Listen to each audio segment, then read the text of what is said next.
Eu quero que você me acompanhe agora. Eu quero que você me acompanhe agora na instrução desta palavra. Eu quero que você esteja comigo na conclusão desta palavra, na pregação dessa palavra. Você crê que eu sou de Deus e posso abençoar a sua vida? Em nome de Jesus. Deus está falando aqui, 1 Timóteo capítulo 2. 1 Timóteo capítulo 2, ele diz assim: a prática da oração por todos os homens, um só mediador. Amém?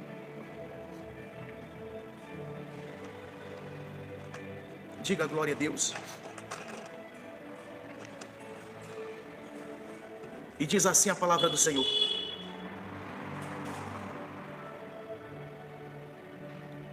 antes de tudo, pois exorta o que se use a prática da súplica.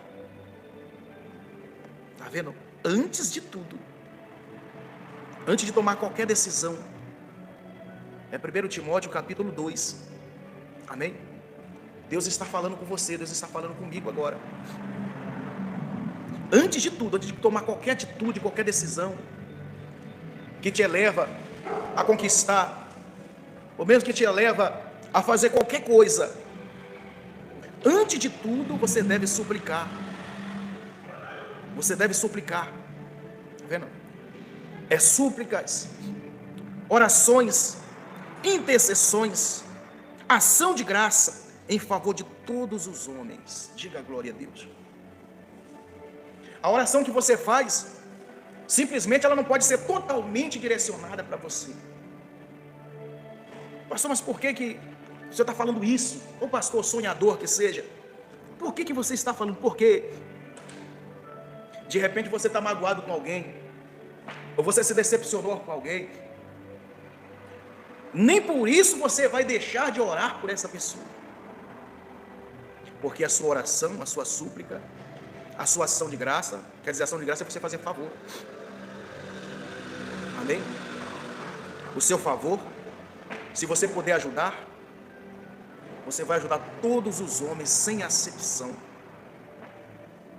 Você não pode juntar, né, aquele grupo que você ajuda, você deixa de ajudar. Não. É todos os homens. Tem gente que fala: não, eu vou ajudar só o fulano, porque o Beltrano não merece. Ninguém merece. Ninguém merece. Mas a Bíblia está dizendo, a palavra de Deus está dizendo que antes de tudo, antes de qualquer atitude que você deva tomar, o que você deve fazer é praticar súplicas, orações, intercessões, ação de graça em favor de todos os homens. E disse em favor de todos os reis e de todos os que se chamam investidos de autoridades, de autoridade, para que vivemos vida tranquila, mansa, com toda piedade e respeito. Pastor, mas eu não estou vivendo desse jeito, eu estou criticando, estou falando.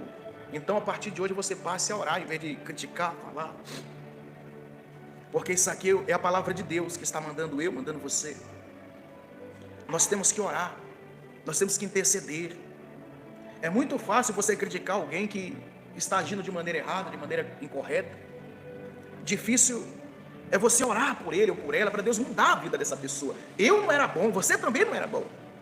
Nós não éramos bons, nós não éramos nada. Nós éramos apenas pessoas perversas que se alguém falasse, faz isso, nós íamos também e fazíamos, porque éramos maus. Mas Jesus entrou em nossa vida e mudou nossa história, porque lá havia alguém orando por mim, alguém por você. Antes havia alguém orando por mim, havia alguém orando por você, intercedendo, suplicando, fazendo ação de graça por mim, por você. Então, antes de qualquer coisa, de qualquer atitude, qualquer decisão que você for tomar, eu peço que você ora. Está vendo? Mas ora em favor de todos. Tem gente que fala: não vou orar por aquele fulano, aquele Beltrano, porque ele é isso, ele é aquilo. É muito fácil você orar para quem é bom, né? Né, menino? Eu falo, menino, é muito fácil você orar para quem é bom. Difícil é você orar para quem é ruim, para ver se ele fica bom. Onde que está a sua fé? Tem uns irmãos aí que, onde é que está a sua fé que você quer orar só para quem está fazendo o que é certo? A fé não é a certeza do que se espera? Ah, mas essa pessoa, ela foi isso, ela já foi aquilo, ela é terrível, ela é isso, ela é... Você não crê em Deus, não? Quem era o apóstolo Paulo? Você lê a Bíblia? Quem era o apóstolo Paulo? A Bíblia diz que por ordem do sumo sacerdote daquela época, né, que eram perversos, ele andou com a carta para pegar os apóstolos de Jesus e prender, matar, fazer o que bem quisesse. E Saulo, cheio de rancor, cheio de orgulho, cheio de autoridade do homem, invertiu contra os ungidos de Deus, a ponto de permitir que Estevão fosse apedrejado no meio de todo mundo, morresse ali na frente dele. Mas um dia ele saiu, e no sol do meio-dia, naquele calor, apareceu uma luz que brilhava mais do que o sol, e essa luz deixou ele cego. Deus demonstrando para ele o que ele era quando perseguia os verdadeiros cristãos. E ele caiu do cavalo e ficou muito tempo cego, até que um dos discípulos de Jesus, cheio de coragem e tremendo de medo, foi enviado por Jesus para poder orar por ele, para que ele fosse curado. E dali por diante ele enxergou, tanto fisicamente como espiritualmente. E escreveu tantos livros, tantas coisas boas. Passou a servir Jesus porque alguém estava orando por ele. Alguém estava orando para ele voltar para o Evangelho do Senhor, para vir para o Evangelho do Senhor, e parar de ser aquele casca grossa que saía assolando as igrejas e perseguindo os cristãos. E não foi assim que aconteceu? Por que será que hoje as pessoas têm tanto ódio das pessoas que não professam a mesma fé que eles? Será que eles se transformaram naquele povo religioso de antigamente, que era o sumo sacerdote? Ou será que eles estão tendo uma visão diferente do Evangelho do Senhor? Porque o Evangelho de Jesus não tem nada a ver com divisão e política. O Evangelho de Jesus é genuíno, é puro. Ele não se mistura. É como quando você coloca a água dentro do óleo, ou o óleo dentro da água, vice-versa. Ele não se mistura. Esse é o Evangelho de Jesus. Não se mistura. E você que está de fora, você tem que ver. Você que está de fora, você tem que ver, porque os olhos daqueles que estão dentro não conseguem enxergar. E nós temos que tomar muito cuidado quando for tomar alguma decisão. Deus está dizendo que antes de tudo nós somos exortados a suplicar por todos, em favor de todos, orar, interceder, fazer ação de graça para todos, e em favor dos reis, de todos, os que governam, os que não governam, tratar todo mundo de maneira igual. Mas o que eu tenho visto nas igrejas hoje não são isso. Eu não quero falar de igreja, eu não quero citar a igreja, porque nós somos a igreja. Está vendo? E ele disse no versículo 3: e isto é bom e aceitável diante de Deus, o nosso Senhor e Salvador. Ele disse: isso é bom e aceitável diante de Deus, o nosso Senhor e Salvador. E ao contrário, pastor, eu fazer divisão. Eu disse: esse lado aqui eu vou orar, esse lado aqui eu vou amaldiçoar. O que que... Eu não vou ser aceito por Deus, eu vou ser como Caim, que se levantou contra o teu irmão.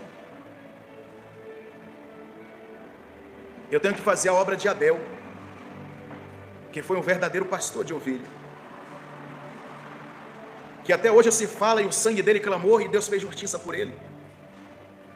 Eu tenho que ser assim, você tem que ser assim. E ele disse: isso é bom e aceitável diante de Deus, nosso Salvador. Versículo 4, no qual deseja que todos os homens, né, que todos os homens sejam salvos e cheguem ao pleno conhecimento da verdade. Todos os homens têm que chegar ao pleno conhecimento da verdade, porque aquele que não é conhecedor pratica o mal. Aquele que não é conhecedor pratica o mal. Não, pastor, mas eu conheço muitos conhecedores que praticam o mal, porque ele nunca viu Jesus, nunca conheceu Jesus e não há de conhecer, porque para muitos os olhos estão fechados para que não veja, os ouvidos estão ensurdecidos para que não ouça, e os seus olhos estão cegos para que não enxergue a verdade, veja a glória de Deus, para que não seja salvo. porque há muitos que estão preparados para o fogo. Então, se você é uma pessoa chamada, que tem um chamado de Deus, se você é uma pessoa conhecedora da palavra de Deus, esteja firme de fé em fé, não desanima não, não desiste não, porque o que Deus está te dando é algo muito precioso. Deus está te dando honra de ser um evangélico, uma pessoa crente, uma pessoa cristã de Deus. Deus está te dando honra, porque isso não é para todo mundo, isso não é para qualquer um. O que você está recebendo no evangelho de Cristo não é para qualquer um, não é para qualquer um. Deus tem te dado valor, é por isso que Ele te chamou e te deu conhecimento da verdade, é por isso que Ele te chamou, é por isso. Então a palavra de Deus está dizendo, a palavra de Deus está dizendo, porquanto há um só Deus, um só mediador entre Deus e os homens, é quem? Cristo Jesus, homem. Olha o valor que Deus deu para o homem. Eu te digo uma coisa também, irmão, eu sei que está escrito, mas eu te digo uma coisa, chegou-se, chegou a apostasia, chegou tudo, estão apostatando da fé, e é disso que eu tenho receio, porque essa geração de hoje, que está nascendo agora, muitos deles vão pegar disso aí, e vão dizer, isso é o verdadeiro evangelho, porque não tem conhecimento da verdade. Ele disse, porque só um Deus, um só mediador entre Deus e os homens, é Jesus Cristo homem. Como assim Jesus Cristo homem, pastor? Porque Ele se fez em carne, Ele suportou as humilhações, como homem, como nós. Quando estava no Getsemane, ali no jardim, Ele disse, Senhor, Pai, passa de mim esse cálice, mas se não for possível, eu sei que é possível, mas seja como o Senhor quer, mas não seja como eu queira. Ele pediu para desistir, porque Ele viu os homens hoje apostatando da fé, Ele viu os homens hoje fazendo diferença entre igreja e igreja, um querendo ser maior do que o outro, um querendo ser mais verdadeiro do que o outro. Ninguém é mais verdadeiro do que ninguém, a palavra de Deus é fiel e verdadeira, só isso. Ninguém é maior do que ninguém, a palavra de Deus é grande, é poderosa. A palavra de Deus é grande e poderosa. Mas só existe um mediador entre Deus e os homens, Jesus Cristo homem. É tanto que quando Ele vir, Ele vai vir em carne. Tem gente que não crê não, mas Ele vai vir em espírito. O Espírito de Cristo já está aqui comigo, está aí com você. Ele vai vir em carne, em homem, como Ele subiu, já para mostrar para a humanidade e dizer, ok, eu estou aqui, e agora, e você? Por que não se preparou? Eu não deixei o recado, não deixei escrito? E aqueles olhos que estiver aqui na terra que ver, eles vão amargamente chorar e se revoltar consigo mesmo, porque não deu crédito no nosso Senhor e Salvador Jesus Cristo, que deixou escrito. E disse assim no versículo 5, portanto há um só Deus e um só mediador entre Deus e os homens, Jesus Cristo, homem. Versículo 6, o qual a si mesmo se deu em resgate por todos. Não foi só pelo profeta, não foi só pelo sonhador, que sou eu, não foi só pelo sumo sacerdote, não, foi por todos, Ele se entregou por todos. Tinha um lá no meio deles que era o Judas, que estava ali para trair, Ele não rejeitou. Quantas vezes Ele orou pelo Judas? Aí tem gente hoje que fala assim, o fulano ele é mau, eu não vou orar por ele, eu vou ter que orar por ele mesmo, porque ele é mau, para ver se ele um dia fica bom. E eu não vou me cansar de orar pelos maus, eu não vou me cansar de orar por aquele que está agora numa boca de fumo, ou num bar se embriagando, eu não vou parar de orar por ele. Eu não vou parar por aquele político corrupto, eu não vou parar de orar, eu vou orar por ele. Doem quem doer, queira quem quiser, eu vou orar por ele, vou continuar orando. Não vou falar mal, não vou falar, porque os olhos da humanidade vê o que é errado, não vê o que é certo, mas o que é errado vê. Então não precisa eu ver, eu demonstrar, eu falar. Eu quero é só orar por você, eu quero só interceder pela sua vida, eu quero só suplicar por você, não importa quem você seja. Eu não sou religioso, eu sou cristão, sou de Deus, sou sonhador. Ele diz, o qual a si mesmo se deu em resgate por todos, está vendo? Testemunho que se deve prestar em tempo de oportunidade. É isso que eu vim fazer aqui, testemunhar a respeito de Jesus, do Cristo, daquele que deu a vida por mim, aquele que deu a vida por você, aquele que jamais vai desistir de qualquer um de nós. É isso que eu quero testemunhar. Para isto fui designado, dizendo: pregador e apóstolo, afirmo a verdade, não minto, mestre do gentil, na fé e na verdade. É assim que eu sou. É dessa maneira que eu procedo, e vou proceder, como fez Paulo. Assim farei. Estou à tua disposição para orar, para interceder pela sua vida. Estou à sua disposição, porque é assim que o sonhador faz. Eu tenho sonho, você tem sonho, e o meu Deus, o teu Deus, é realizador de sonho. Amém.